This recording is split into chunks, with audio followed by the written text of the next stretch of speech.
What is up, guys? Speed here, and today we're going to be going over the best offlaners for the laning stage. Now, there's 10 of them. I've listed them in the order that I think they are best in, and let's break it down because, there's a lot of very strong offlaners. Offlaners are notorious for basically just dominating the laning stage, putting a lot of pressure on the carry, and then snowballing through either ganks or just, continuously shoving whatever the quote-unquote dead lane is. The offlane is no place for the weak, and this is why at gameleap.com we have hundreds of pro guides covering the most powerful offlane heroes so you can start carrying your games from Dota's most notoriously tough lane. To master the tricks of the pros, check out the discount link in the description of this video and start dominating your games from the offlane role immediately. So coming in at number 10 is Axe. And I know what you're thinking, like, Axe, he actually can lose a lot of lanes. He loses to heroes like Undying, he can lose a Dazzle in lane, Bane, etc. However, his ability to cut waves has proven extremely useful, especially within the pro scene lately. I've seen a lot of axes just cutting the wave. It really opens up your laning stage, meaning you can pick an axe early, and if the lane is strong, let's say you're against maybe a Terrorblade who's in melee form, you can just run at him, right? But if the lane's hard and you're against maybe, let's say, an Ursa, right, per se, then you can just cut the wave. It kind of gives you a lot of really good options, and I think is currently a very safe pick for the offlane that has a lot of hardcore winning matchups, or can just skip the wave, get a level advantage if you do it efficiently enough, and then dive the safe laner. Coming in at number 9 is Allegiant.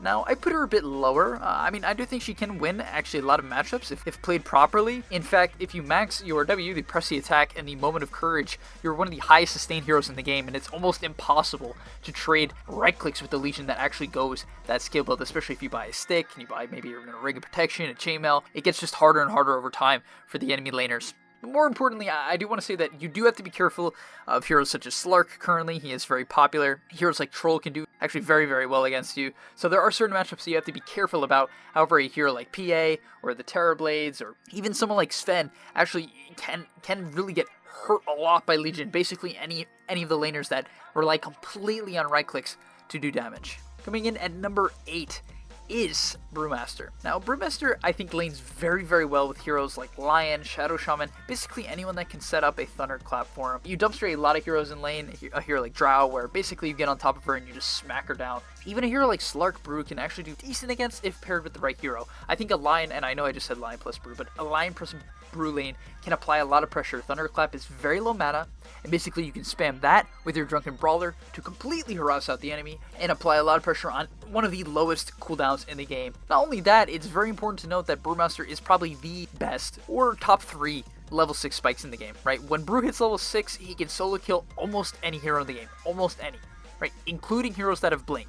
Right? If you're against the Anti-Mage, you actually can kill him, even if he blinks away from you, due to the fact that the Storm Panda is so fast. Coming in at number 7 is Sand King. Now, you might have expected Sand King to be higher, and I've seen Sand King less so as a lane dominator and more so as kind of just a lane sustainer and a lane annoyance. Sure, he can actually dominate lanes, especially if you get First Blood and you get a level advantage, like early Sandstorm, level 3. Lane gets very hard for a lot of carries. However, with Sentries, it is fairly easy to actually zone out Sand King in the early waves, especially if the Sand King gets Sandstorm level 1. You actually can pressure him out very easily, because that's basically all the damage he does. His right-click animation's trash. It's very slow, low damage, so do keep that in mind. You can pressure Sand King in the Sandstorm level 1, don't fear too much. However, I do want to say that I think there is a lot of merit still to going for Caustic Finale and your stun by level 2. Basically, if you're against any of the weaker melee heroes, even maybe a ranged hero who's overextending, if you take the Caustic Finale and your stun, you can catch people off guard. Like, it's actually very, very scary how much it catches people off guard, because everyone's used to Sand King taking Sandstorm nowadays, right? I feel like everyone's forgotten completely about the damage that Caustic Finale actually can do. Next up is Mars. Now, with a proper laning partner, a hero such as Lina, I feel like I say Lion a lot, but Lion, Batrider, Shadow Shaman, Shadow Demon, that's a really great one. You're very strong, right? Mars plus any stun feels very, very overwhelming for the majority of safe laners, mainly for the fact that, similar to Telekinesis, Mars' stun not only gets the stun off, but actually repositions the enemy, meaning you can get 3, 4, 5 more right clicks in than the average stun. In addition, similar to Brewmaster, your level 6 spike is one of the top in the game. If you have your spear maxed out, or even just level 3, and you get him to the wall, you're going to solo kill most of the enemy heroes. Not only that, if you simply get a Morbid Mask and you use your W, you heal for absurd amounts.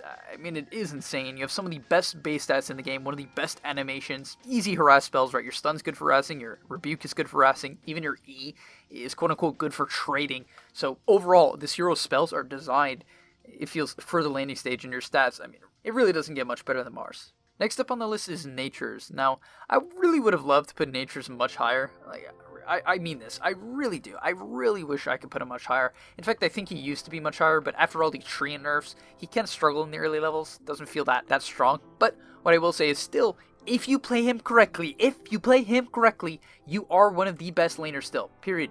Understand that, right? But do understand that you should not play Nature's Prophet strictly around kills. In fact, the majority of lanes, you should be letting your position forward do the majority of the zoning, and you should focus primarily on things like denies and last hits, right? Specifically those two. I highly recommend that you lane with a hero like Spirit Breaker, Earthshaker, Sand King, basically anyone that can protect you in the early levels. You don't actually have to have a hero like Batrider or Lion set up and put a lot of pressure in the early levels with their stun, like setting up your right clicks. While it's strong, trust me, Batrider, Nature's Prophet sounds AIDS.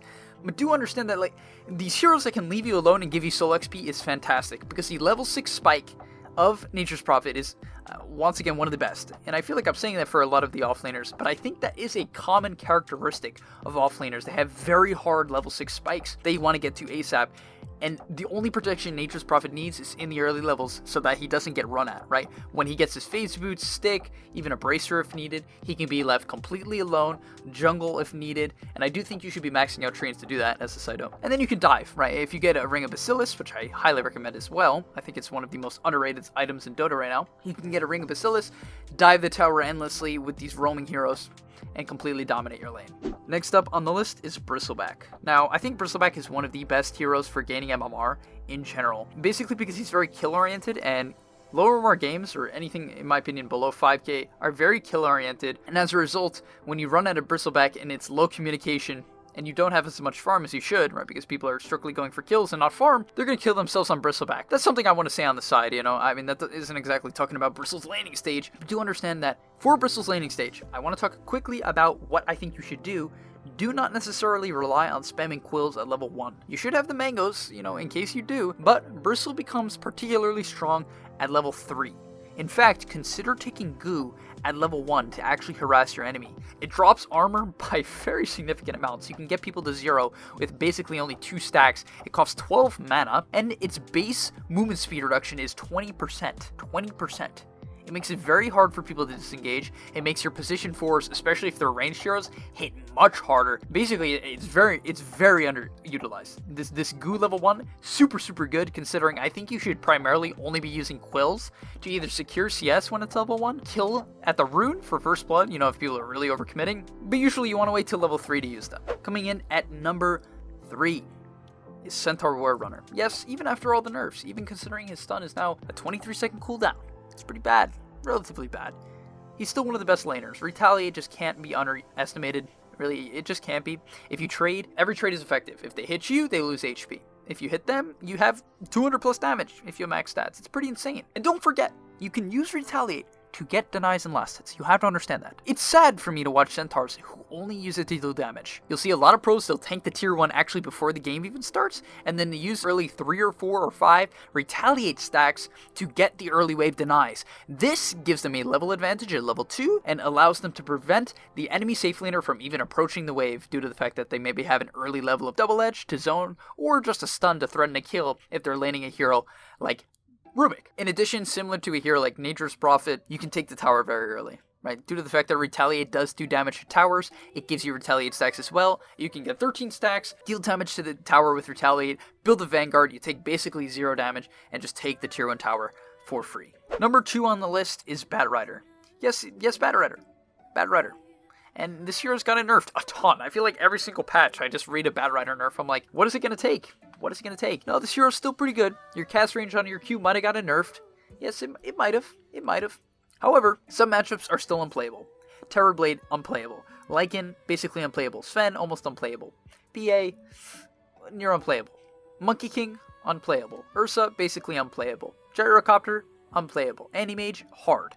PL, even hard. PL's not even that good. Slark can even lose to Batrider. Troll, I think I forgot Troll. Troll, if you understand how to play Batrider, if you learn this hero's limits, give it 10 games. I know that sounds like a lot, but like really understand and master this hero, you will begin to realize that Batrider can win every single lane, even the hard ones, right? Even the hard ones, you can just cut the wave. Similar to Axe, except unlike Axe, you can dumpster people at level 2. Even at level 1, if you get enough stacks, your right clicks can deal like 90 to 100 damage. It's pretty crazy. So yes, if you're looking for a hero to dominate the laning stage and really just tilt safe laners to win MMR, which is something I use from 3 to 4k to 5k, I played a lot of Batrider, especially when he was at his peak. And this was a super great way for me to win the game. You know, it didn't necessarily scale, but I rushed a Blink Dagger at that time because that's what was popular. Don't go that necessarily anymore. The popular build is bots, drums, BKB, something around that regard. Less about the mobility of Blink Dagger and Force Staff. Basically, I understood how to tilt the safe laner.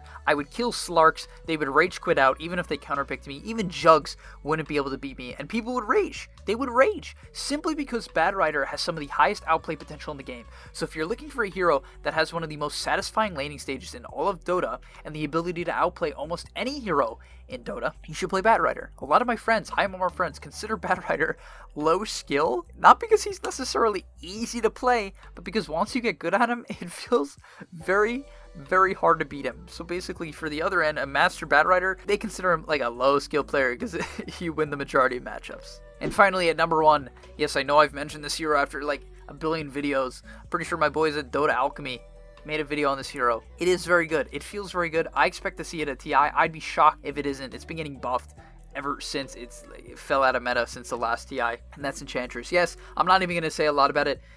Just click your heal, enchant the creep, or not. Like, you can just max Untouchable as well. And basically, if you hit level 3 with 2 points in Untouchable, you take 0 damage, and you auto-attack for some of the highest amounts in the game. Buy a Bassi, buy a Wand, buy some stats, buy a Dragonlance, drums, etc., but whatever's needed, and just hit the enemy. It's kind of it, guys. If you can't do that, like, I don't know. Alright, thank you for watching, though. All jokes aside, I appreciate your time. If you enjoyed, leave a comment down below what you think maybe is even a better offlaner, if I missed anyone in particular. No, I didn't add a hero like Darkseer in here, but he's gotten nerfed a lot. A lot.